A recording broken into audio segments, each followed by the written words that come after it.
No sé si sea esta diapositiva, y según lo que me indicó,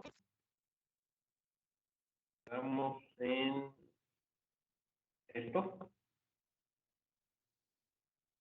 Ya la vimos esa, pero sí, ese tema. Creo que son como 2 diapositivas más, profe. En esta, ¿no? Esa, ajá. Ok, sí. Oh, ya ubiqué.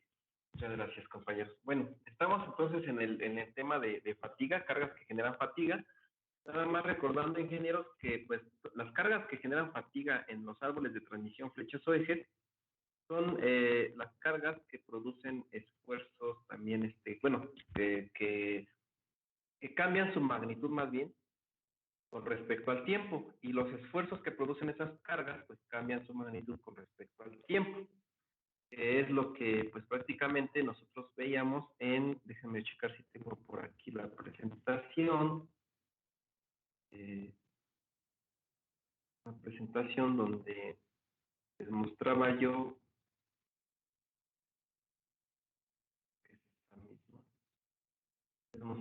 las diferentes, el comportamiento. Obviamente el comportamiento de los esfuerzos que varían con respecto al tiempo son estas gráficas que les estoy mostrando ahorita, ¿sí? Que son esfuerzos normales, nada más de tensión y de compresión. Entonces, nada más quiero que se den cuenta, ingenieros, que los esfuerzos que producen fatiga, a ver, aquí está, los esfuerzos que producen fatiga, pues en este caso, en una viga que va a ser utilizada para un árbol de transmisión, en una barra, al someterlo por cargas externas y también por un movimiento rotativo, genera estos esfuerzos que ustedes ven acá abajo. Esfuerzos normales por flexión, ya donde en la parte de abajo hay esfuerzos de tensión y compresión arriba, los máximos en los extremos, donde hay esfuerzo cortante vertical, ¿sí? Hay un esfuerzo cortante vertical, y también va a haber por la torsión, se presenta un esfuerzo cortante por torsión, ¿sí? Entonces, aquí lo que quiero aclarar, ingenieros, que cuando esta pieza que ustedes ven aquí, voy a poner aquí está girando, y analizamos los esfuerzos normales de tensión y compresión. La clase pasada yo les había indicado que pues si nosotros considerábamos que iluminábamos un punto en el extremo de la viga, y ese punto lo seguíamos con respecto al giro, pues nos íbamos a dar cuenta que ese punto, los esfuerzos que soporta ese punto con respecto al acercamiento que tenga al eje neutro, pues iban a disminuir su magnitud. Como lo estamos viendo en este diagramita, el esfuerzo máximo se encuentra en la posición, en el límite, en el valor, a la altura inferior, ¿sí? El esfuerzo máximo, y con respecto, se vaya acercando al centroide o al eje neutro de la sección transversal, pues convierte en cero, de tal manera que después se transforma de un esfuerzo que estaba antes a compresión, se puede transformar a un esfuerzo de tensión, el siguiente punto hasta llegar al valor máximo de tensión, pero estamos analizando el mismo punto A, ¿sí? O sea, ese punto A, hagan de cuenta que ustedes lo iluminaron y le están dando seguimiento a ese punto A. ¿Y qué está soportando ese punto A? Pues está soportando un esfuerzo máximo de compresión que se disminuye hasta cero y se convierte a un esfuerzo de tensión hasta llegar a un máximo, y luego vuelve a disminuir ese punto A hasta llegar a un valor cero de tensión y se convierte a compresión hasta un máximo.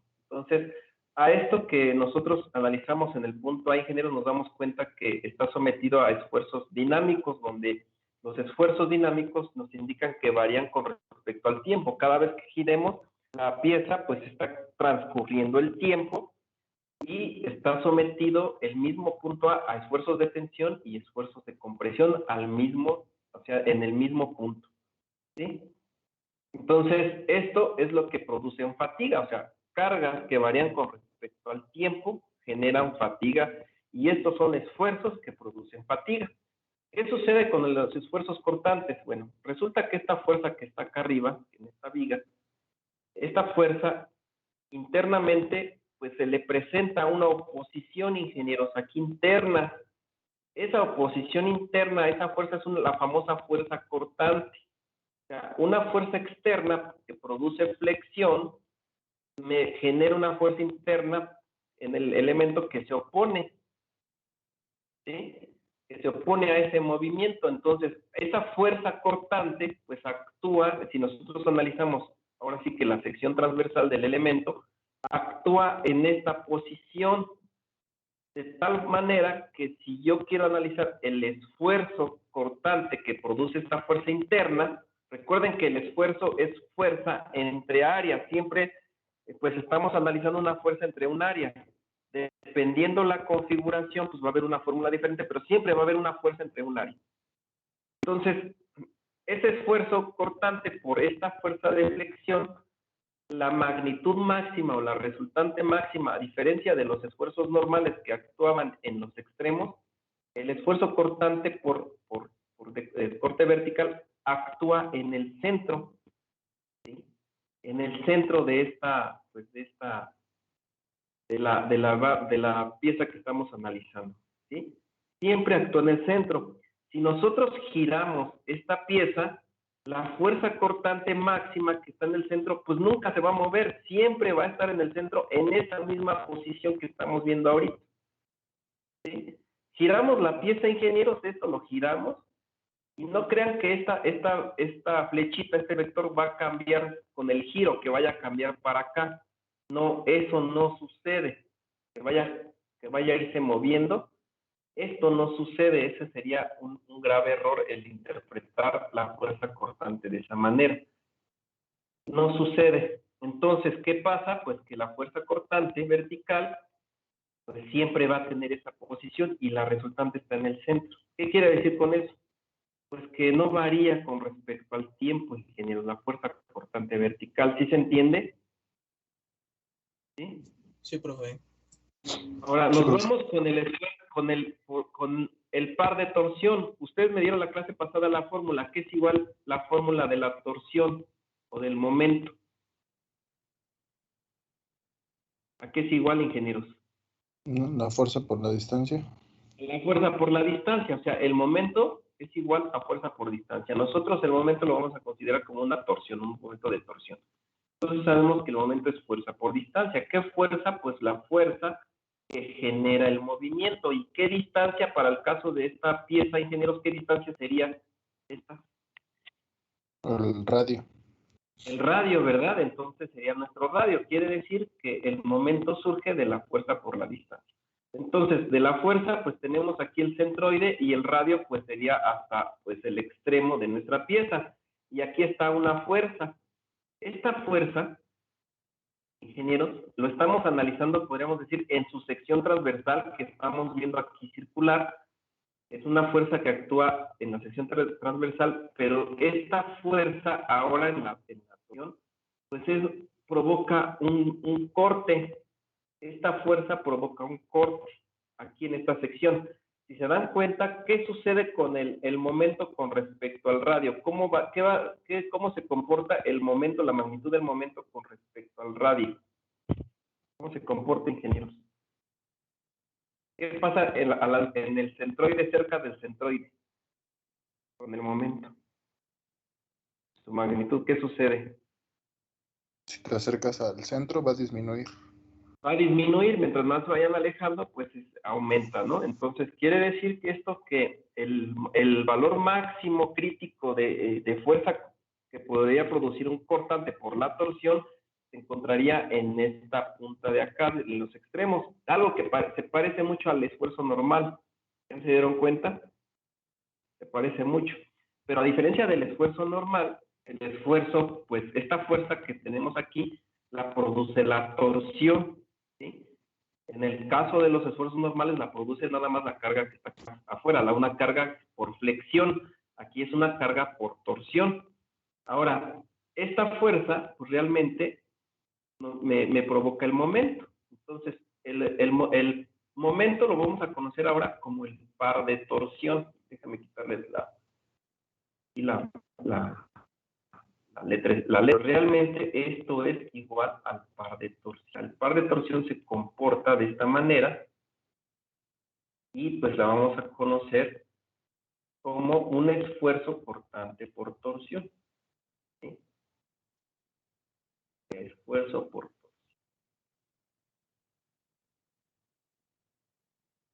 Se supone que para barras sometidas a torsión hay una fórmula especial para el esfuerzo cortante por torsión. Pero ahora yo les voy a preguntar, se supone que este vector que yo les estoy poniendo aquí ahora es el esfuerzo cortante por torsión, pero lo produce esta fuerza. Ahora, si esa fuerza yo la ejerzo, recuerden que la fuerza siempre es para tangente al círculo, y esa fuerza ahora la pongo acá, ingenieros. Ustedes díganme, ¿qué magnitud de fuerza tiene esta que acabo de dibujar comparándola con la que había dibujado por acá arriba anteriormente? ¿Cómo es? Iguales, ¿no? Es igual. Entonces, ¿cómo sería la torsión ahora en este punto? Si tenemos el mismo radio, vean que el radio pues, no cambia. Es el mismo. Entonces, si ustedes quieren analizar el par de torsión en una barra sometida a torsión, obviamente, pues donde ustedes quieran analizar el par de torsión, pues es el mismo en cualquier punto. ¿Ya vieron? Ahora, pues si es el mismo en cualquier punto, el par de torsión, cualquiera de estos puntos, es la misma magnitud, pues no cambia. Y al no cambiar es un par de torsión constante, no es variable. De tal manera que con esto me doy cuenta que el único que cambia, ¿quién es? El único que es variable, ¿quién es, ingeniero? La de flexión, ¿no? El esfuerzo normal por flexión. Y los esfuerzos normales por flexión pues son los de tensión y compresión que están viendo ahí en las figuras. ¿Sí se entiende? ¿Ingenieros? Sí, profe. Sí. Esto es lo único que... Entonces, las únicas cargas que producen, bueno, los esfuerzos que producen fatiga son los esfuerzos normales. Con esto me regreso a la diapositiva que estábamos anteriormente, donde pues la gráfica que ustedes están viendo aquí, pues es la gráfica del esfuerzo con respecto al tiempo de los esfuerzos normales de una viga, que pues vamos a utilizar ahora como una pieza mecánica, como un árbol o una flecha de transmisión de potencia, donde pues aquí en este extremo tenemos el esfuerzo normal de, en este caso, de tensión máximo, y en el extremo de abajo es el esfuerzo normal de compresión máximo, ¿sí? Y lo que ustedes ven aquí como línea cero, esto que está aquí es la posición pues del eje neutro de nuestra pieza.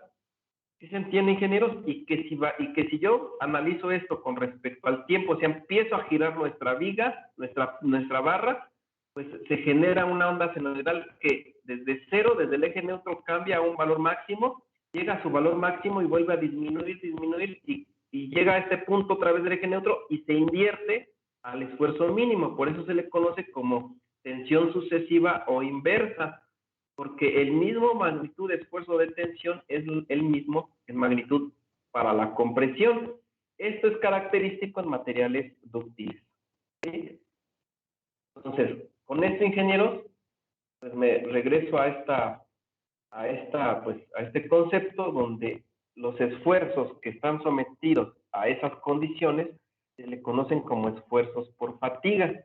Y de ahí nosotros tenemos que conocer una propiedad mecánica de los materiales que se obtiene de esta grafiquita que ya vimos la clase pasada, creo que, a ver si me la acabo de ver ahorita.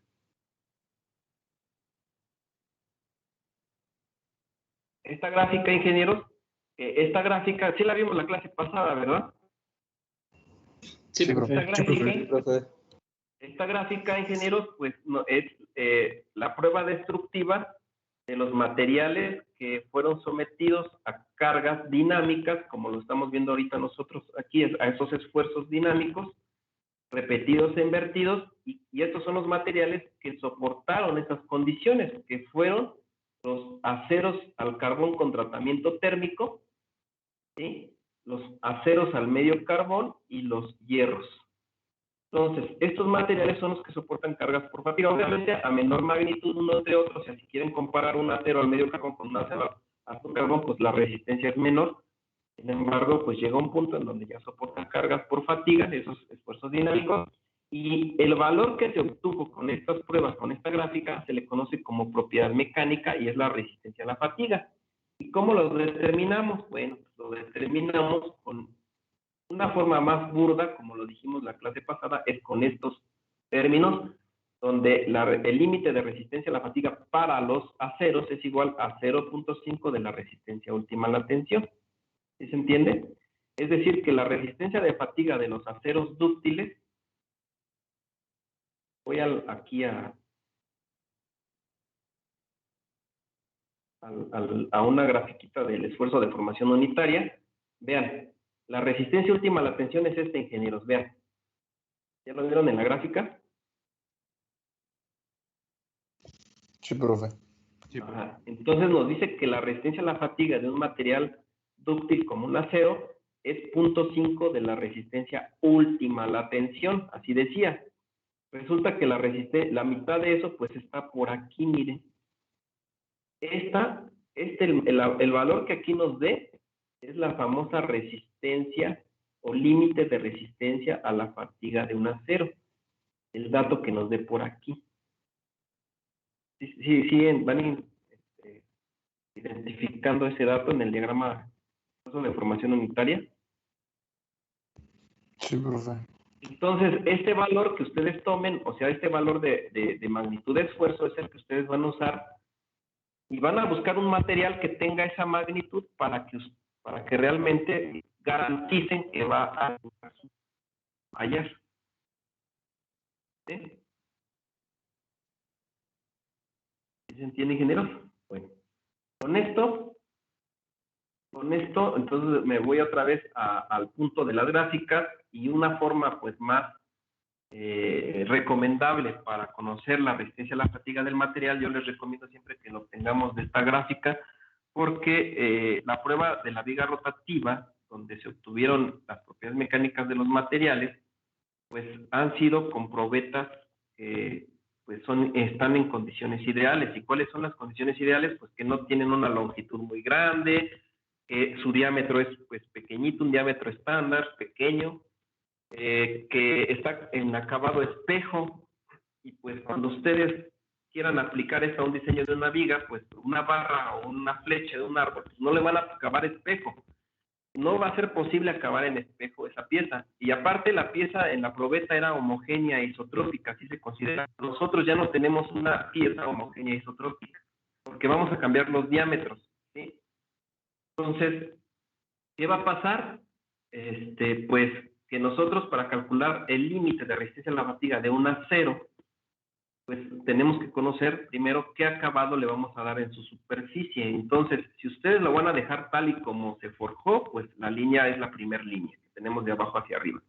Si ustedes van a trabajar esa pieza rolada en caliente, que es un acabado un poquito más, pues con menos rugosidad que el tal como se forjó, pues utilizan esta gráfica.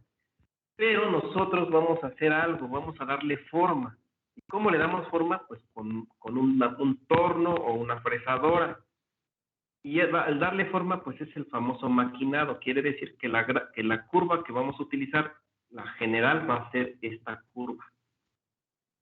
Esta curva para determinar el límite de resistencia a la fatiga de un material y que nos dé un límite, un valor seguro, inclusive más seguro que si ustedes utilizan estas fórmulas de aquí, ¿sí? Es mucho más seguro.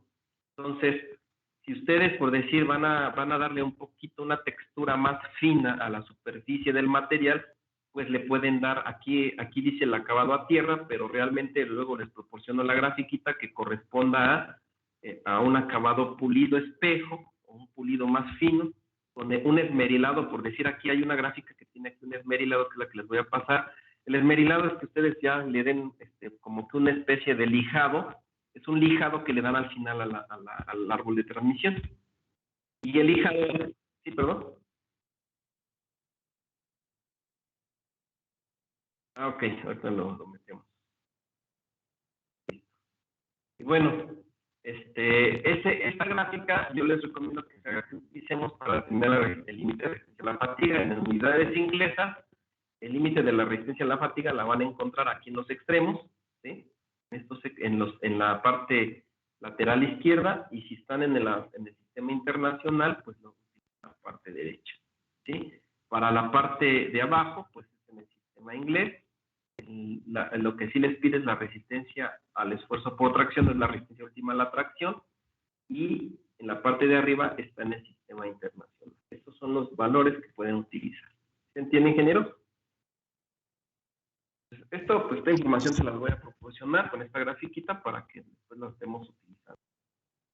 Y bueno, resulta, ingenieros, que con esta gráfica, o ya sea con estos datos que están viendo aquí, obtenemos la propiedad mecánica del límite de resistencia a la fatiga de un material, ¿sí? Pero resulta que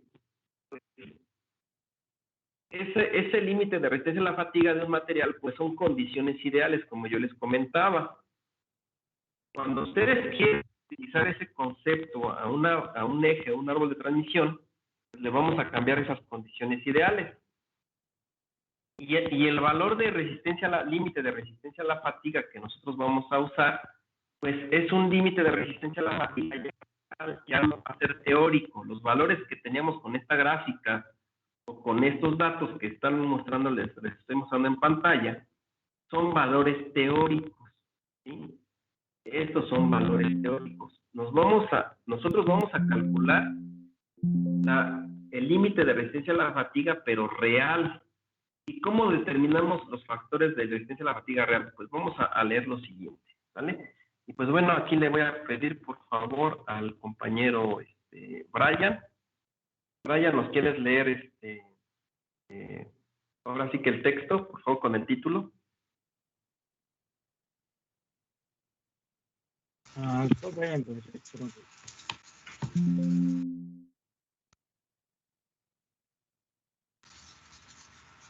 Es que hay dos Brian, profesor. ¿Cuál de los dos?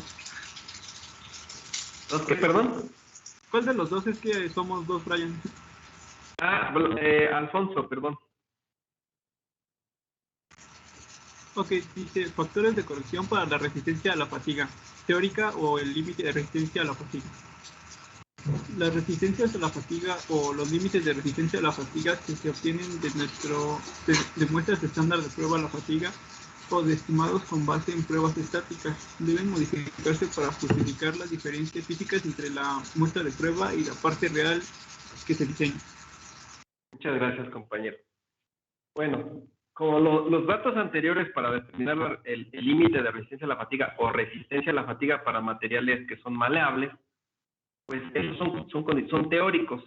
Nosotros lo vamos a pasar a real, a la realidad, vamos a usarlo ya en condiciones reales de diseño. Para poderlo pasar a un dato más real, el concepto le vamos a llamar como límite de resistencia a la fatiga real, ¿sí? Y bueno, si ustedes se dan cuenta, anteriormente, el límite de resistencia a la fatiga, vean cómo lo representábamos, como la letra S mayúscula, subíndice E, pero prima, ¿sí? Para los casos de los materiales dúctiles, como los aceros o hierros. Pero si ustedes quieren utilizar aluminio o cobre, esos no se recomiendan para resistencia a la fatiga, pero los pueden utilizar y su concepto es SS', ¿sí? La letra S mayúscula, S'. Bueno, cuando queramos analizar las condiciones reales, porque estas son las condiciones teóricas, lo que vemos aquí, teóricas, vamos a ver condiciones reales. Esa resistencia a la fatiga, para empezar, la vamos a representar como SE, como límite de resistencia a la fatiga, S, subíndice, vean que ya no tiene el apóstrofe, ¿sí? Entonces, ya no tiene el apóstrofe, entonces SE es límite de resistencia a la fatiga real, o en el caso de materiales pues maleables, es resistencia a la fatiga real, pero ya no tiene la S, ya no tiene el apóstrofe. Más adelante les voy a decir las otras denotaciones para que vamos a manejar realmente nosotros con el libro, a ese procedimiento. Me voy a apoyar en el libro MOD, en el cálculo, en otros cálculos, pero este concepto, pues ahorita vamos a verlo con estas letras, ¿sale? Y bueno, ¿a qué es igual este límite de resistencia a la fatiga real? Para empezar, vean que la fórmula nos relaciona nuevamente al límite de la resistencia a la fatiga pues, teórica. ¿Ya lo vieron? Y ya se lo subrayé. Ya sea límite de resistencia o resistencia a la fatiga teórica. Aquí está. ¿Sí? Vean, ese valor teórico se multiplica por muchos factores que están viendo aquí. Esos factores ya nos van a decir las condiciones reales a las cuales vamos a estar trabajando, ingenieros. Si el caso del factor de carga, factor de tamaño, factor de superficie, factor de temperatura y la confiabilidad. Esos ya son condiciones reales. Entonces, la resistencia teórica la multiplicamos siempre por estos factores para calcular ya la resistencia real, que nos sirven las fórmulas para poder diseñar el árbol de transmisión o flecha o eje. ¿Sí se entiende? Ahorita les voy a indicar en qué consiste cada uno de esos valores. ¿Sí? Aquí se los puse como que con las letras completas, pero luego los van a encontrar con no nada más puros subíndices con una sola letra. Pero bueno, estos factores, para empezar, los factores se les conoce como factores que reducen la resistencia a la fatiga. Así anótenlos. Todos los valores de C que ustedes encuentren son factores que reducen la resistencia a la fatiga. Son estos valores. ¿Sí? Son factores. Factores. Aquí lamentablemente no puedo escribir bien. Factores. Factores que reducen la resistencia a la fatiga. ¿Sí? Y estos factores, para empezar, ingenieros, su valor por lo regular y casi siempre va a ser un valor diferente de 1, menor a 1. El factor siempre va a ser un valor menor a 1. Esto hace que cuando nosotros multipliquemos el límite de resistencia a la fatiga obtenida de las condiciones teóricas, lo multipliquemos, lo que va a hacer es reducirla todavía aún más. El valor lo reduce. Entonces siempre van a ser menores a 1 los factores. Ya dependerá el resultado, ese es muy raro, ese va a ser siempre un valor grande de resistencia a la fatiga. ¿Y cómo determinamos estos factores? Bueno, en el diseño debemos considerar estos factores y vamos a empezar por el factor de carga. El factor de carga, ingenieros, se incluye a un diseño de árboles de transmisión, porque se debe identificar cuáles son las cargas que están generando la falla en la pieza. Y si ustedes se acuerdan, pues hablábamos de cargas que producen flexión, pero también hay cargas axiales, que lo vimos al principio. Y también hay cargas por fatiga o cargas estáticas. Entonces, las cargas que producen fatiga son las que más debemos prestar atención para el diseño de árboles de transmisión. Entonces, aquí vamos a identificar esas cargas y bueno, vamos a leer esto. Entonces, Osvaldo Sandoval, ¿nos quieres leer por favor el párrafo? Sí, efectos de la carga. Las diferencias entre las pruebas axiales y de flexión giratoria en resistencia a la fatiga se describieron en la sección previa. Con base en ese estudio de pruebas de fatiga axial y de flexión, se define ahora un factor de carga de reducción de la resistencia como factor de tipo de carga por fatiga, carga por flexión, factor igual a 1, carga axial, carga es igual a 0.7 y carga por fatiga torsional es igual a 0.577. Ok, bueno. Muchas gracias, compañero. Bueno, resulta, ingenieros, que en un árbol de transmisión vamos a identificar estas cargas. Normalmente, en un árbol de transmisión va a haber flexión y va a haber torsión. En algunos casos, si cuentan con engranes helicoidales o cónicos o algún tipo de freno de palanca, se les va a presentar por ahí una carga axial. Inclusive pueden tener un árbol de transmisión que tengan todos los tipos de cargas, ¿sí? De flexión, de axial y torsional. Bueno, la torsional siempre va a existir, si no, no se movería su árbol de transmisión. Pero de estas cargas tienen que ustedes identificar cuáles de ellas son por fatiga.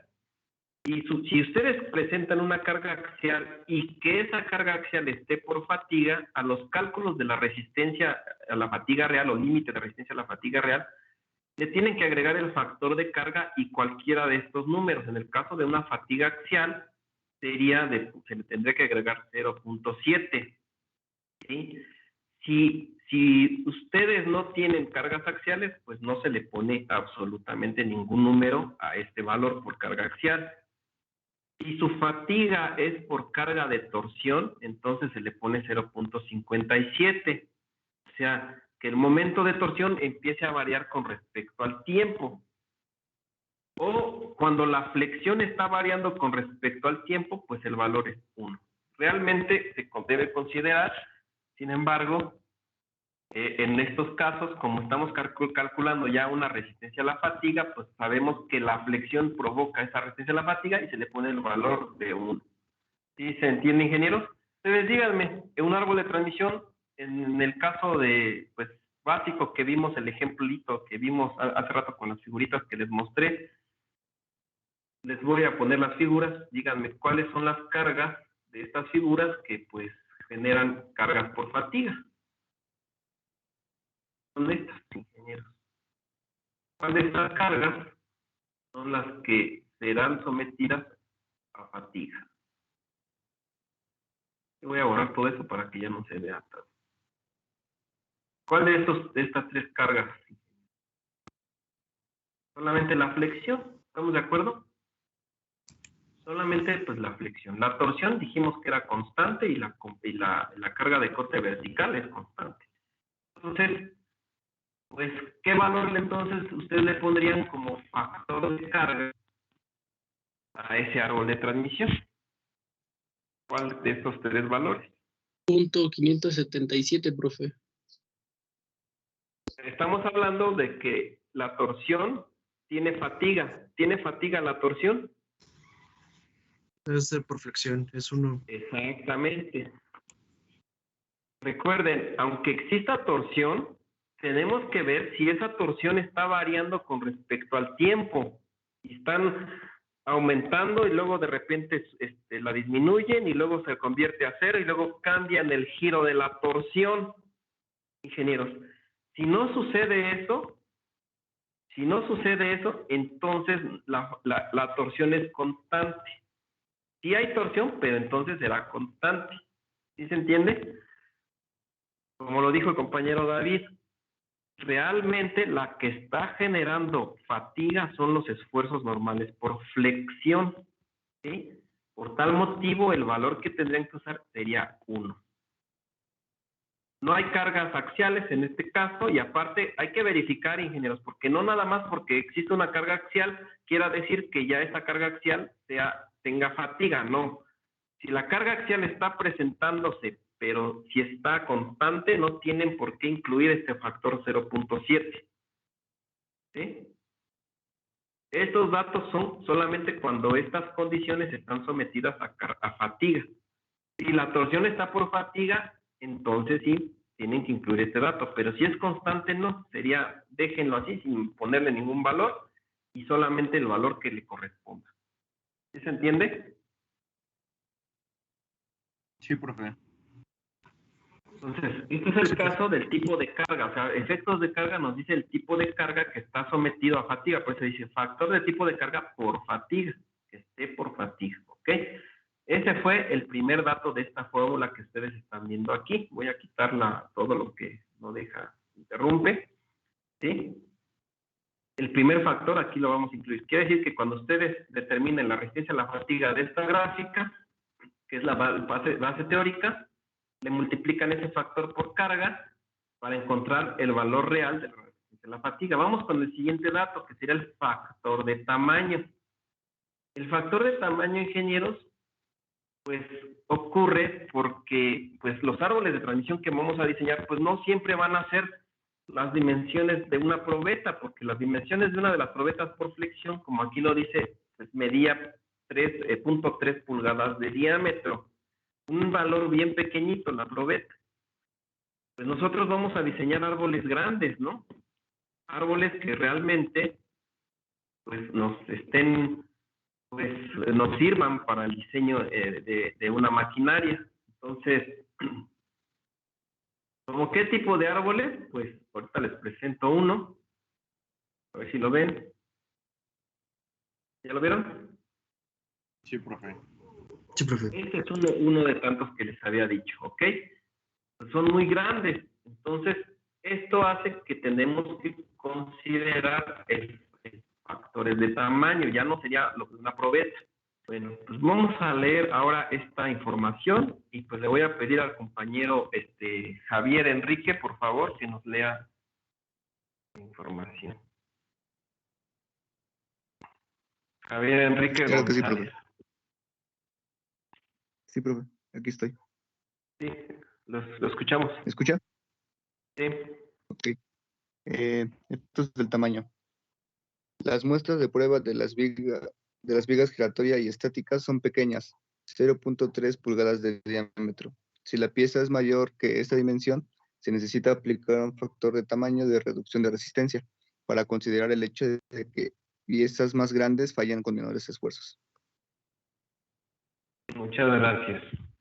Bueno, como ustedes lo vieron, realmente como si fuera una dimensión pequeña como la probeta de la viga rotativa, pues el factor de tamaño pues sería igual con 1. Aquí vienen las condiciones, que para diámetros que nosotros vayamos a diseñar, pues consideremos que son valores menores que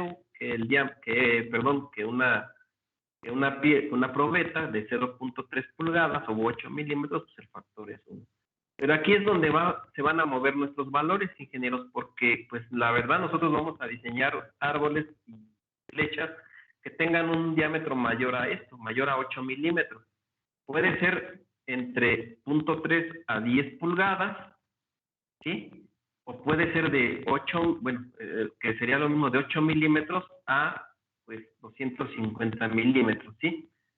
Y si son tamaños pues ya muy, muy grandes, arriba de las 10 pulgadas, un árbol de transmisión arriba de las 10 pulgadas, que sería como el que les enseñé ahorita en la foto, el factor de tamaño tendría que ser de 0.6, ¿sí? Aquí ya están valores, pues ya tomados como referencia, ya un valor fijo.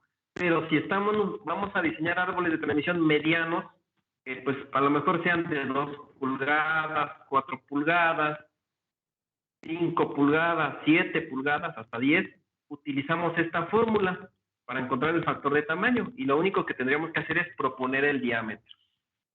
Este diámetro más adelante lo vamos a proponer acorde a las magnitudes de momentos de flexión que nos dé el análisis estático.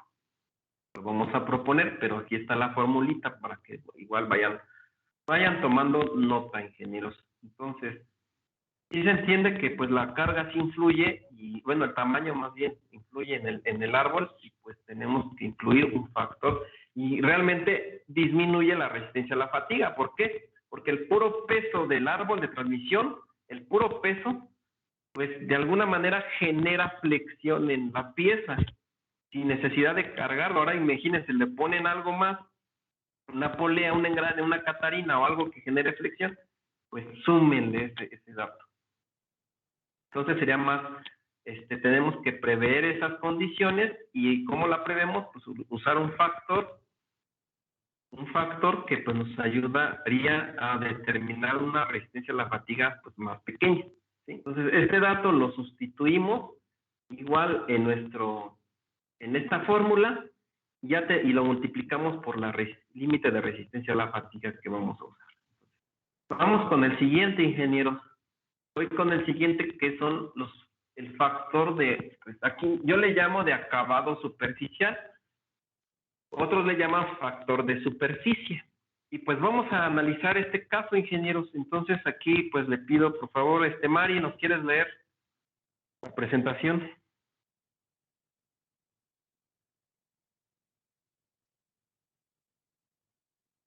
¿Me escucho?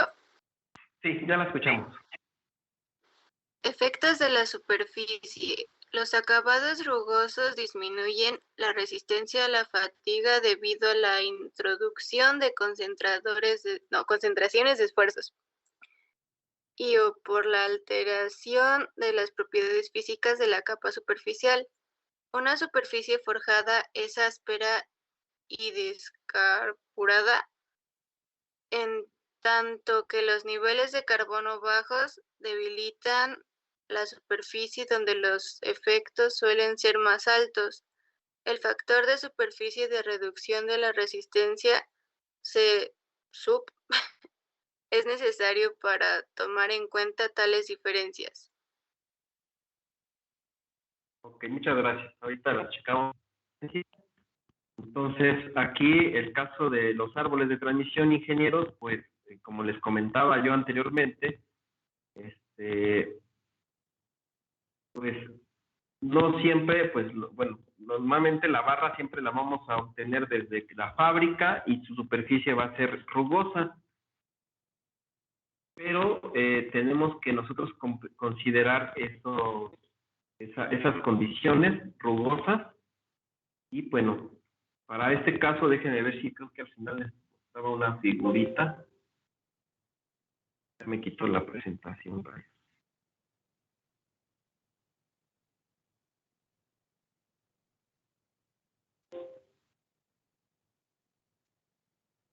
Otra vez.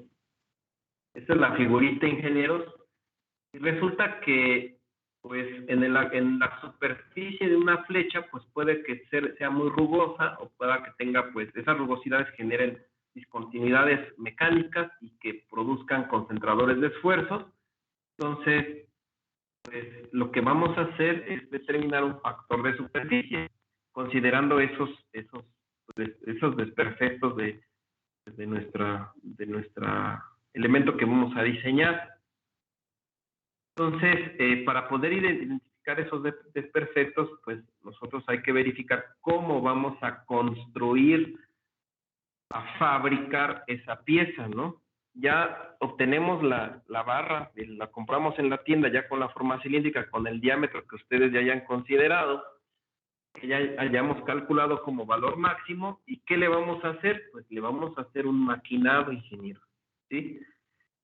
Para cambiar de forma la pieza, o sea, de forma me refiero a cambiarle los diámetros, ¿no? Entonces, si ustedes se dan cuenta, aquí vienen el factor de superficie, depende de estas formulitas que vienen aquí. Entonces, también va a depender mucho de la resistencia última a la tensión del material que vayamos a usar, y va a depender mucho, como vemos aquí, en el tipo de proceso de manufactura al cual vamos a darle forma a la pieza. Entonces, el primer proceso de manufactura habla del esmerilado. El esmerilado, les comentaba, es como que si ustedes toman la pieza, primero la van a maquinar, y después de maquinado, pues se hace como un lijado, ¿sí? Ese es el maquinado, o sea, el acabado es el maquinado. Ustedes toman la pieza en el torno, le cambian los diámetros y le dan una velocidad a los diámetros, ingenieros. ¿Sí? ¿Me escuchan? Sí, profesor. Ok, es que me está marcando aquí problemas de red, por eso les preguntaba. Entonces, bueno, cuando ustedes le van a dar un maquinado, una forma, pues, bueno, una forma a la flecha o eje o árbol, pues le hacen un maquinado. Entonces, casi siempre nosotros vamos a estar entre estos dos, maquinado o esmerilado, ¿sí? Lo que es el laminado en caliente, pues eso es como tal y como ustedes casi lo conciben, lo compran de la tienda, ¿sí? O también como sale de forja, ¿no? Tal como se forjó, ¿sí? Dependiendo el proceso de manufactura, de concepción de esa barra, pues si lo usan de manera muy rústica, pues estos dos. Realmente ustedes no van a usar estos dos, lo que pueden usar son los dos de arriba. Entonces, bueno, si se dan cuenta de la fórmula para determinar el factor de superficie, tienen que multiplicar este valor A que se obtiene de esta tabla. Esta tabla divide prácticamente el sistema inglés y el sistema internacional. Si estamos en el sistema inglés, utilicen la tabla que está aquí, en el sistema internacional utilicen la de acá. Y el valor de A pues va a depender mucho del tipo de acabado que le vayan a dar o proceso de manufactura. Si solamente lo van a maquinar, pues el valor de A es 2.7 y la resistencia última a la tensión sí tendrían que ir a la propiedad mecánica del material, y también el exponente que está aquí sí se obtiene de esta tablita. De hecho, esta tabla yo se las complementé para aquellos que todavía no creo, pero que todavía tengan problemas con el idioma, pues está acá, es esta misma tabla, ¿sí? Es esta misma tablita con los valores que pues se consideran de cada tipo de proceso de manufactura. Entonces, para conocer estos valores lo pueden determinar de esta manera, ¿sí? Sí, profe. Bueno. También lo pueden hacer con esta tablita, esta otra gráfica, la otra es una fórmula, esta es una gráfica. Igual van a necesitar conocer la resistencia última a la tensión, pero necesitan el tipo de tratamiento, de manufactura. Les comentaba yo hace rato, pues puede ser un maquinado por lo regular, pero si ustedes lo quieren lijar, pues le dan un esmerilado o inclusive un pulido espejo, que ya sería la última condición, ¿no? Y les da aquí el factor de acabado superficial. Nada más, pues toman como referencia la resistencia a la fatiga, donde cruce la línea que, pues, en este caso del maquinado, se van a la izquierda y les da un factor ahí.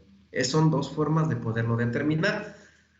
Casi siempre les recomiendo que utilicen la fórmula de las formulitas primeras que les mostré, para que no tengan falla y variación con sus datos. ¿Sí? Profe, ¿nos va a subir los valores de la tabla? De hecho, les voy a subir la información, les la voy a subir para que la tengan ustedes, pues la vayan teniendo, pero también, inclusive esa información que ustedes van a investigar es una tarea que les voy a pedir. De hecho, se las voy a subir ya que después de que me hayan hecho esa tarea. ¿Sí? Gracias, profe. Bueno, pero sí van a tener todo esto, todo lo que estamos viendo. Bueno, entonces me voy al siguiente punto que me muestra la fórmula. Vean que ya de esta fórmula ya sabemos cómo determinar el factor de carga, que tiene que ser una carga por fatiga, identificar la carga por fatiga y darle un valor. El factor de tamaño, conociendo el tamaño del diámetro que van a calcular. La superficie, que sería el acabado superficial con estas, ya sea la fórmula o la gráfica. Nos falta por temperatura y nos falta por confiabilidad. Entonces vamos por temperatura. Y vamos a leer el factor por temperatura. Y ahora le voy a pedir al compañero Miguel de Jesús que nos lea, por favor, la información. Claro, profesor. Temperatura. Se han propuesto varias fórmulas de aproximación para considerar la reducción del límite de resistencia a la fatiga a temperaturas moderadamente altas. Se define entonces un factor de temperatura CTEM. Shigley y Mitchell sugieren el siguiente. Para temperaturas menores o iguales a 450 grados centígrados, 840 grados Fahrenheit, CTEM será igual a 1. Para temperaturas menores, que sean menores a 450, temperaturas que estén por arriba de los 450 grados centígrados y sean menores o iguales a 550 grados centígrados, el CTEM será igual a 1 menos 0.0058 por la temperatura menos 450. Y para temperaturas que estén entre los 840 grados Fahrenheit y sean menores o iguales a 1020 grados Fahrenheit, el CTEM será igual a 1 menos 0.0032 por la temperatura menos 840. Muchas gracias, compañero. Bueno. De nada, profesor. Aquí por el caso del factor de temperatura, aquí debemos analizar qué temperatura con la cual puede estar operando nuestra pieza. No quiere decir que aquí no lo vayan a confundir, ingenieros, ni se les ocurra confundirlos con el proceso de manufactura de la barra, porque a lo mejor la barra fue un acero que fue tratado térmicamente, a lo mejor a 1000 grados Fahrenheit, nada tiene que ver con eso. Aquí es con respecto al uso que le van a dar. Por decir, el cigüeñal de un carro, de un motor de combustión interna, pues realmente maneja temperaturas pues muy por arriba de los 550 grados centígrados, ¿sí? Son temperaturas altas que se tendrían que considerar en el diseño de esos árboles. Para piezas que, pues árboles de transmisión que se utilizan, pues por decir para un molino, en el caso de hasta de un robot, pues no, obviamente no son condiciones como de tanta temperatura. Es muy difícil que en el uso de esa maquinaria pues se llegue a alcanzar los 450 grados centígrados. Es muy difícil, ¿sí? Entonces, nada más, el factor por temperatura se refiere a las condiciones de uso, la temperatura para usar esas piezas en las máquinas, ¿sale? No las vayan a confundir con el tratamiento térmico que tuvo la barra que van a usar. ¿Sí se entiende? Entonces, casi nosotros ahorita para esta materia, porque ustedes, como son robóticos, no ven, no se diseñan, nunca van a diseñar un motor de combustión interna, es muy difícil que lleguen a temperaturas muy superiores de los 450 grados centígrados. Casi por lo regular aquí el factor por temperatura va a ser 1, ¿sí? Entonces, bueno, para que ustedes vayan identificando, ya si son valores mayores, pues se tendrán que hacer estas operaciones, identificar la temperatura a la cual en promedio va a trabajar pues el motor o la máquina y pues se calcula su factor, ¿sale? Entonces, este es el término de temperatura. Vámonos con el siguiente término, que este término es muy importante y espero que no se confundan, ojalá que no se confundan. Nos falta uno, inclusive ingenieros, de la fórmula que tenemos aquí, estos son los factores que reducen la resistencia a la fatiga más comunes. Son los más comunes, no quiere decir que sean todos. Puede darse el caso que un diseño lleve hasta 20 o 30 factores. Para ver esa información les recomiendo que estudien el libro de Shigley para que se den cuenta más o menos cuántos factores, porque ese es el libro que como que menciona. No les da los valores, pero sí les menciona. Pero para el caso más común son estos factores y son, ¿cuántos? Son 5 factores más comunes, ¿sale? Entonces vámonos con el último, que es la confiabilidad, el factor de confiabilidad. Y aquí vayan tomando nota porque no quiero que se me confundan. Y pues le voy a pedir, por favor, aquí ahora al compañero, pues,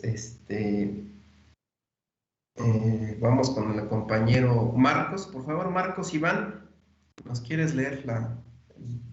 Sí, profesor. Dice, confiabilidad. La información de la resistencia por durabilidad que se reporta como propiedad mecánica de los materiales consta de valores promedio que se obtienen con base en varias pruebas, lo cual implica una confiabilidad del 0.50% o 50%, es decir, el material se conoce en su totalidad. Para casos donde no se tengan antecedentes de fabricación o concepción del material, el porcentaje de confiabilidad se deberá incrementar. Esto provocará una disminución en el valor del factor menor a 1, C confiabilidad menor a 1, y que reducirá la magnitud de la resistencia a la fatiga real. Ok, muchas gracias.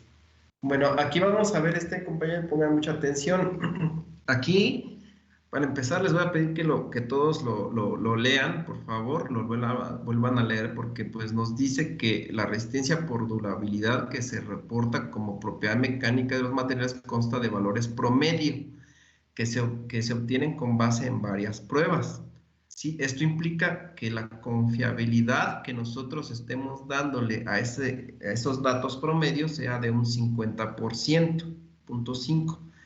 Es decir, el material se conoce en su totalidad, o sea, el porcentaje del 50% nos está indicando que conocemos en su totalidad al material. Quiere decir que le hicimos pruebas mecánicas, que ustedes fueron y que fueron a la tienda y que aparte, ya que les dieron la barrita, que vieron físicamente que estaba bien, que no tenía ningún golpe, que era una pieza uniforme, que el material, pues les dijeron el tipo de material, y aparte ustedes fueron y le hicieron pruebas mecánicas de tensión, compresión, todas las pruebas que pues, se tenía que hacer, su confiabilidad se considera como 50%, y es el valor más alto.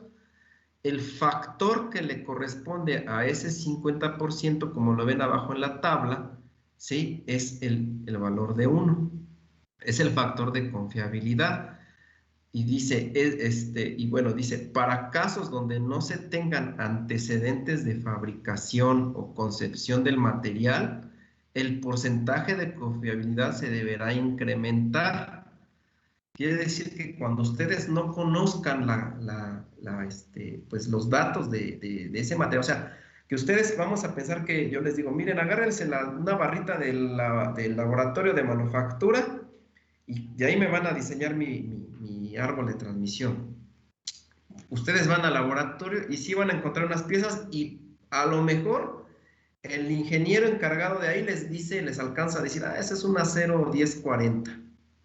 A lo mejor les alcanza a decir, pero cuando ustedes llegan ahí encuentran, pues para empezar no saben si esa barra pues en algún momento se mojó y que a lo mejor presente oxidación, o a lo mejor pueden ver la oxidación ustedes física que ya esté muy deteriorada.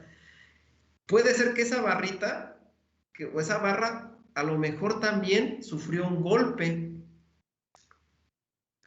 O en el caso que yo vi, cuando observé esas barras, ingenieros, es de que estaban en un rack todas extendidas, pero como el rack estaba muy, muy cortito, ¿sí? Donde se almacenaban estaba muy cortito, donde se apoyaban, pues había barras muy largas que se flexionaban, o sea, terminaba el rack y se flexionaban todavía.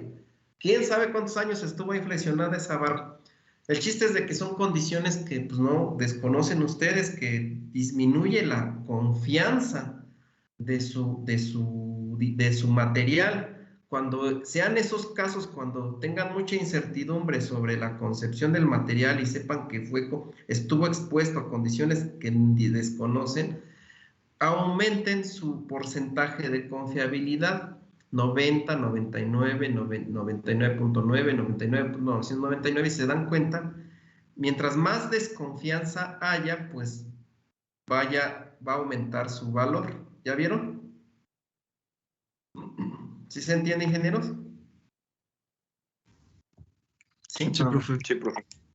¿Cómo lo veo yo? ¿De qué forma lo veo yo que si no lo entienden como la confiabilidad y que aumenten el porcentaje? Yo luego les digo, pues si no lo entienden así, vean como la desconfiabilidad. ¿Cuál es su desconfiabilidad? Híjole, pues si tengo mucha desconfiabilidad, yo me voy al 99.999 y utilizo el valor de 0.659, porque tengo mucha desconfiabilidad del material. Yo lo hablo así como desconfiabilidad.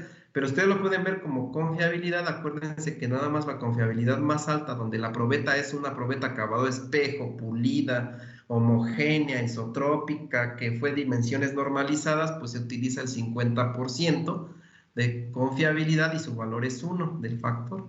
Pero si ya la pieza, o sea, obviamente nunca o sea, en sus cálculos, el que me ponga 50% se los voy a poner mal, porque para empezar la barra que ustedes van a usar no es una probeta.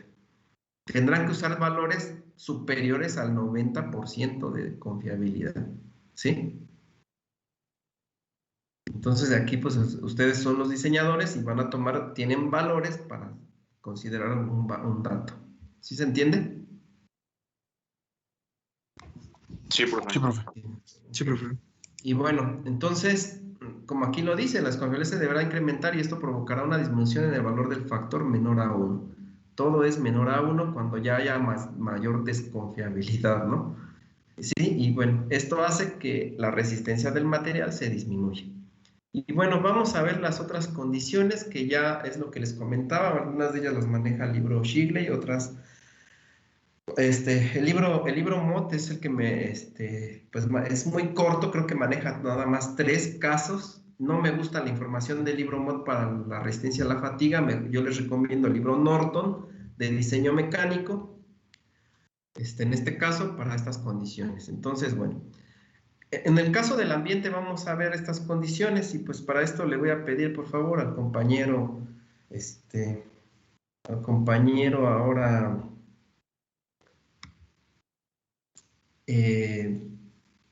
Pablo, Juan Pablo, no sé si ya participó.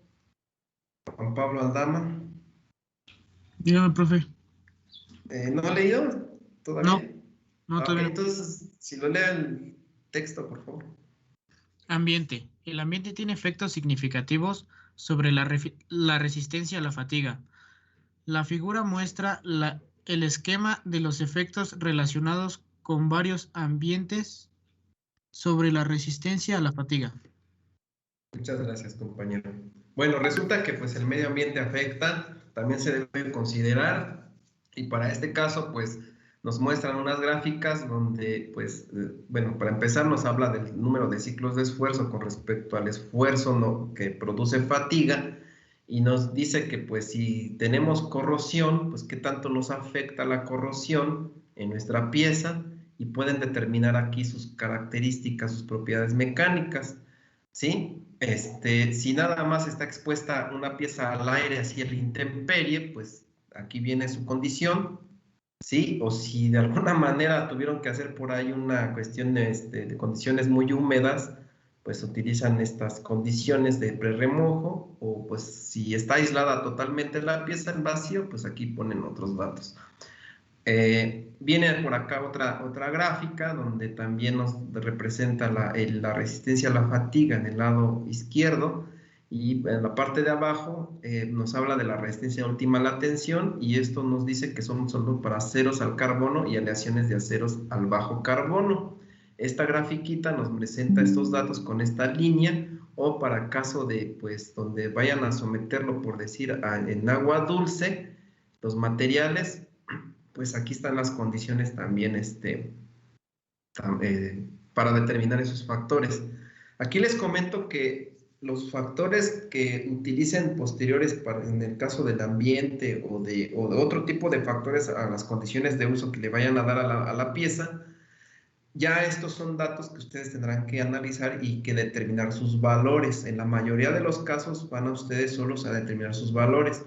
No va a haber una norma que les diga usa este número. Aquí ya va a ser condiciones particulares, ya son particulares, ¿sale? Y tendrán que ustedes asignar su propio valor. ¿Sí? Por eso les comento, yo les recomiendo que el tema de factores que reducen el límite de resistencia a la fatiga de los materiales lo estudien del libro Norton de diseño mecánico, ¿sí? O diseño de elementos mecánicos. El libro MOD no se los recomiendo para este tema porque viene muy escueto, viene muy cortito. Creo que nada más les maneja 3 factores y pues la verdad, yo les estoy mostrando aquí 5, pero pueden ser hasta 30, ¿sí? Entonces, bueno, aquí para que vayan tomando como nota. No sé si quede claro, ingenieros, con esto. Ya nada más para ver el caso de los efectos diversos. Pues aquí pues existen mucho más fenómenos que pueden afectar la resistencia a la fatiga de un material o de un elemento. Y bueno, pues los efectos diversos, pues hay que analizar que puede ser algunos procesos especiales de manufactura de la pieza, pueden afectar la resistencia del material, ¿sí? ¿Cuáles serían ellos? Bueno, pues si ustedes le van a dar al final de cuentas un horneado a la pieza, puede ser que reduzca la resistencia a la fatiga del material. Tendremos que estudiar el factor que podríamos incluir cuando le hagamos estas condiciones. Hay veces que solamente le hacen agarran zinc y se lo pulverizan. Y eso ayuda a mejorar propiedades mecánicas del material, pero hay que ver hasta ciertas condiciones donde no afecte, ¿no? Y bueno, los esfuerzos residuales se presentan, ingenieros, cuando ustedes golpean, por decir, como ven esta piececita, le dan un trancazo, pues les decía, verifiquen bien la parte superficial de la barrita que vayan a usar, porque si trae un golpecito ya les pasó a dar en la torre a la resistencia a la fatiga, ¿sí? Me pasó hace varios años que unos compañeros de ustedes, de hace ya varios años, estábamos haciendo un árbol de transmisión. Más o menos tenía como, yo creo que un medio metro, era una flechita casi, un medio metro de longitud.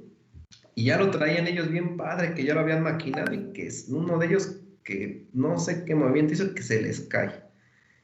Se les cayó y chin, que en la punta de la flecha pues se sumió. Entonces ya generaron un concentrador de esfuerzos ahí. Por eso deben tener mucho cuidado. Algún recubrimiento que le den, que les comentaba yo, que un sinterizado, por decir así, son recubrimientos que pueden ayudar a las propiedades mecánicas del material, pero si se pasan, las afectan. Entonces hay que tener mucho cuidado. Y la corrosión, que esa corrosión afecta al material, hay que verificar qué tanto, porque en algunos casos un grado de corrosión ayuda o tiene algunas ventajas en propiedades mecánicas de los materiales. Para el caso de esfuerzos, pues a lo mejor nos afecte, pero en otras condiciones puede ayudar. ¿Sí? Entonces, bueno, estos son los casos de el tema de los factores que reducen la resistencia a la fatiga de un material, y esta es la fórmula que es la que vamos a utilizar para identificar esos datos. ¿Sale? Entonces, no sé si hay alguna pregunta, ingenieros. No, profesor. Vamos bien. No, profesor, no. Ok. Bueno, con esto, ingenieros, terminamos ahorita este tema prácticamente de la resistencia a la fatiga del material. Y déjenme nada más aquí tomar para ver la siguiente diapositiva que vamos a seguir viendo.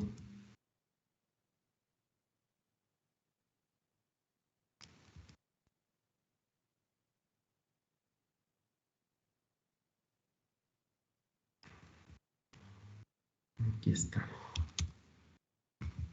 Entonces, bueno, voy a quitar de pantalla la diapositiva, ingenieros, para que empecemos a ver la siguiente.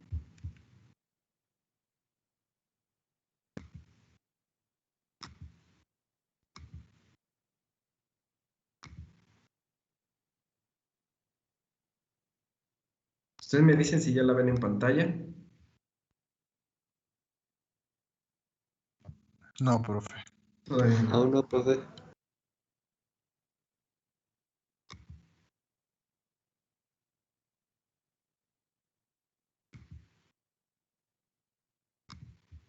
No sé si ya la vean, ingenieros.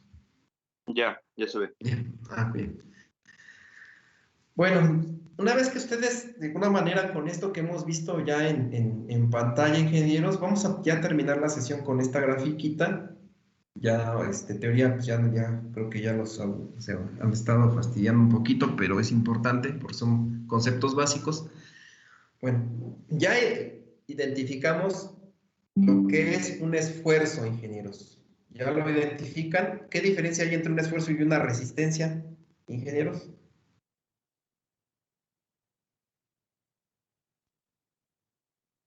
¿Qué diferencia hay entre el concepto de esfuerzo y resistencia? Yo les dije que los dos tienen las mismas unidades, pero ¿qué diferencia hay? Pues en la resistencia ya entra el tiempo, ¿no? Por ahí va. Pero no necesariamente. La que tú me hablas del tiempo entra cuando es resistencia a la fatiga. ¿Sí? Pero yo, ahorita en términos generales, ¿qué diferencia hay entre el concepto de esfuerzo y el concepto de resistencia? Recuerden que el esfuerzo se representa con la letra sigma o tau, dependiendo del tipo de esfuerzo que estén usando. Y la resistencia, pues se representa con la letra S mayúscula. ¿Sí? Pero ¿cuál es la diferencia entre uno y otro? Lo acabamos de mencionar hace rato, al principio de la sesión. ¿Cuál es la diferencia, ingenieros? Porque si no, no ha servido de nada que esto que les he presentado. Y son conceptos básicos. Esto ya se los debieron haber enseñado en resistencia de materiales 1, ¿eh? La resistencia viene siendo una propiedad mecánica del material, ¿no? Y el esfuerzo ya es Exactamente. la carga, por así decirlo. Exactamente, compañeros. A ver, todos, por favor, tomen nota. Aquí el compañero Carlos, creo que fue el único que prestó atención. La resistencia del material es la propiedad mecánica que se obtuvo de pruebas de laboratorio y que se registró en esas tablitas que tienen en sus libros de resistencia de materiales o de alguna norma, ¿sí? Y el esfuerzo es el que produce la carga que están analizando en la pieza, ¿sí? Ese es el esfuerzo. Es el valor de carga de trabajo, es el esfuerzo de trabajo, ¿ok? Entonces, para que vayan a ir diferenciando, la resistencia, pues es la resistencia a la afluencia que fue obtenida de laboratorios, la resistencia última a la tensión, y en estos casos que ahora estamos viendo, la resistencia a la fatiga del material. La resistencia teórica, porque acuérdense que la teórica se obtiene de unas formulitas o de una gráfica, y la resistencia real, pues ya es multiplicando por estos factores de que reducen la resistencia a la fatiga. Bueno, ingenieros, pues con esto, o sea, para que vayan identificando estos conceptos, vamos a analizar algunas teorías de fallas. Resulta que hubo muchos investigadores para poder darnos una fórmula que nos permitiera o que nos ayudara a calcular el diámetro mínimo de un árbol de transmisión o flecha que esté sometido a esfuerzos normales de flexión invertida y repetida, ¿sí? Las fórmulas que ustedes conocen en resistencia de materiales, que les voy a pedir que las vuelvan a investigar porque las vamos a usar, las fórmulas de vigas sometidas a flexión y barras a torsión, esas fórmulas, pues los investigadores parten de ellas para obtener una nueva fórmula por fatiga de árboles de transmisión, flechas y ejes. Bueno, estas personas en realidad buscaron en términos generales una fórmula de cargas por fatiga y nosotros las vamos a adaptar a un árbol de transmisión. Resulta que hubo varias personas. El primero de ellos fue el famoso señor Söderberg. ¿Sí? Söderberg lo que hizo fue que probó diferentes materiales que los sometió a cargas por fatiga. Y de esos materiales dijo, bueno, estos materiales se pueden utilizar y les garantizo que soportan cargas por fatiga. Pero la característica de ese material es que tenían cierto valor de resistencia, de resistencia o de propiedad mecánica. ¿Y cuál fue ese valor?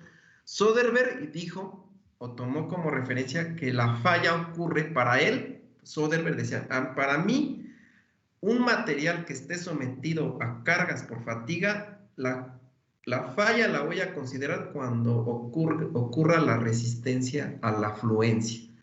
Cuando el material empiece a quererse deformar, todavía no se fractura, sino cuando empiece a quererse deformar.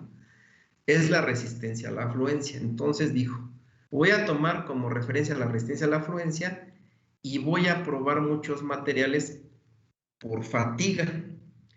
Y de ese dato, este señor empezó a aplicar esfuerzos, o sea, si ven la gráfica, en el eje de las Y, habla de esfuerzos, el esfuerzo alternante, que es la cresta, el esfuerzo máximo de esa prueba, y el esfuerzo medio, que es prácticamente donde pues había cero esfuerzos dinámicos, ¿sí? El esfuerzo medio es donde no hay, el esfuerzo dinámico es cero. Entonces, hizo la prueba de muchos materiales y empezó a darse cuenta que todos los materiales que estaban en sus pruebas de él por debajo de esta línea recta, vean, por debajo de esta línea recta, por eso se llama línea de Söderberg, todos los materiales que están por debajo de esta línea recta soportaron condiciones de fatiga.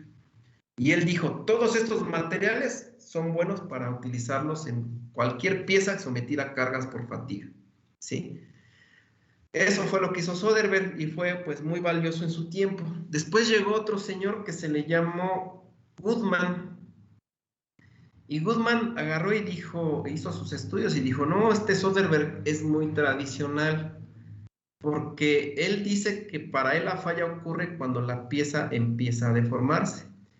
Y no tomó en cuenta que en un material dúctil, cuando está sometido a fatiga, el material dúctil falla como si fuera un material frágil. Y un material pues frágil, la se ve realmente cuando está la resistencia última a la tensión. Entonces agarró Goodman y hizo la misma, muy parecida a una prueba de Soderbergh, pero como referencia tomó la resistencia última a la tensión, ¿sí? Y pintó su línea de todos los materiales que pues soportaron sus condiciones. Y si se dan cuenta, su línea está un poquito, maneja un poquito mayor de área y de materiales que Soderbergh. ¿Ya lo vieron? ¿Sí? Sí, profe. Sí, profe. Entonces, ese fue su criterio de Goodman. No quiere decir que fue el mejor, pero tomó sus bases también fueron válidas, al igual que Soderbergh, sus bases fueron válidas. Entonces, Goodman se fue como que al extremo, ¿no? Dijo, no, pues ahora sí que la falla existe, para él la falla es cuando se rompe el material, no cuando se deforma.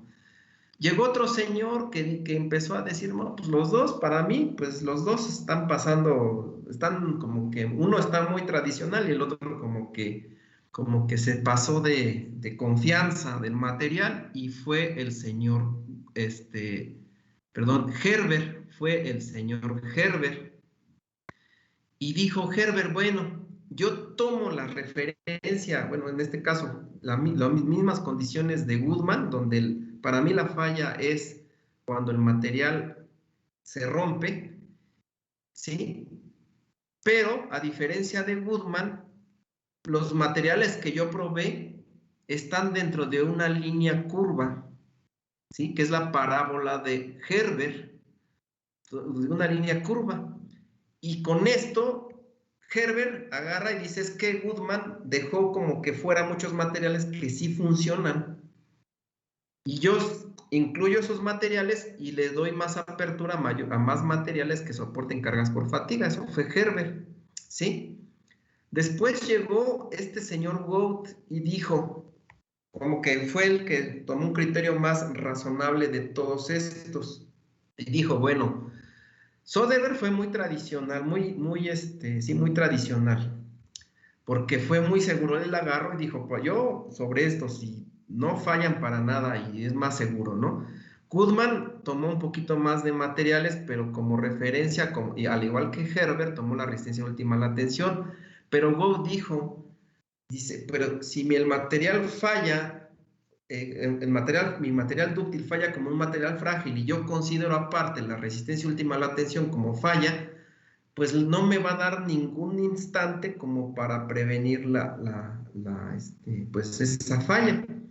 Y Wout dijo, pues yo voy a considerar su referencia de Soderbergh, donde para mí el material falla cuando empiece a deformarse, pero voy a utilizar, como que le voy a tomar una parábola como Herbert, pero a partir de la resistencia a la fluencia. Y tomó esta parábola que se le conoce como la elipse de Wout, ¿sí? Y todos los materiales que son dentro de esa parábola son seguros de falla, quedando fuera los que Herbert y Goodman indicaban como resistencia última a la tensión. Dejó fuera muchos materiales, porque para Wout dijo, no, es que esos materiales ya es como si me echaron volado, ¿no?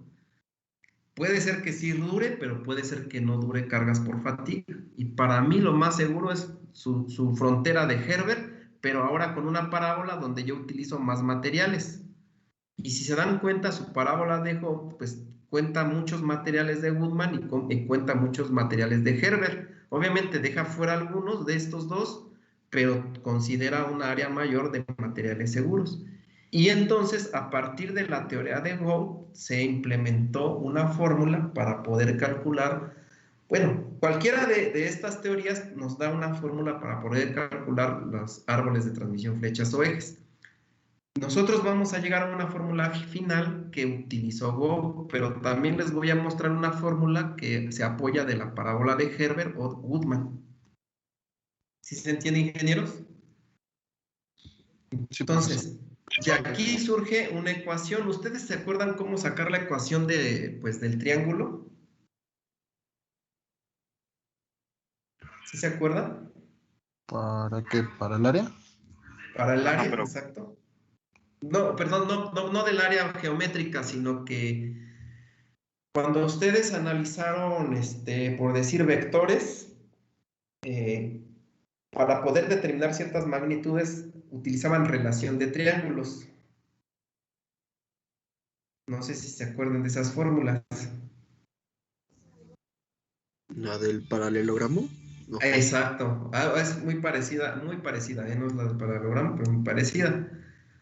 Donde, por decir, mira, vean, lo que yo quiero ver, que si me entienden, si ustedes conocen la altura de este triángulo, que es la resistencia a la fatiga, que es la misma que utiliza Soderbergh y Goodman, y si ustedes quieren conocer, por decir, pues la longitud, por decir la resistencia a la afluencia o la resistencia última, se utiliza una relación de triángulos, ingenieros. ¿Sí? ¿Sí se entiende? O sea, toman como referencia, por decir, la altura entre la base. No sé si lo hicieron alguna vez en resistencia de materiales 1, también en 2 lo hicieron también. Es la altura entre la base. Bueno, resulta, ingenieros, que ahora sí que de esa fórmula de relación de triángulos, que es la altura entre la base para determinar el ángulo, ¿sí? Pueden determinar el ángulo, pueden determinar otra dimensión, en donde yo pueda decir, bueno, si conozco la altura del triángulo de Soderbergh y conozco su ángulo, puedo conocer su base. En el caso de Goodman, si conozco la altura y conozco pues la base, puedo conocer su ángulo o algo viceversa. Pero también puedo conocer las dimensiones que tienen estos triángulos con relaciones de triángulos, donde divido la altura sobre la base, que es igual a la altura de Goodman sobre la base de Goodman, donde puedo despejar la base de Goodman y ya determino ese valor. Bueno, a lo que voy, nada más ya para concluir, es que voy a llegar a una fórmula como esta que está aquí. ¿Sí? Una fórmula como esta, donde tomo la altura, que es el esfuerzo alternante, entre la base, que sería más bien la resistencia entre la base, que sería el esfuerzo medio, y genero mi ecuación de la línea recta. No sé si también, se conoce como ecuación de la línea recta. ¿Sí recuerdan la ecuación de la línea recta? ¿No? Híjole, compañeros, andan bien atrasados en esto. Bueno, pues les voy a comentar en términos muy generales la siguiente clase. Ahorita ya se nos terminó.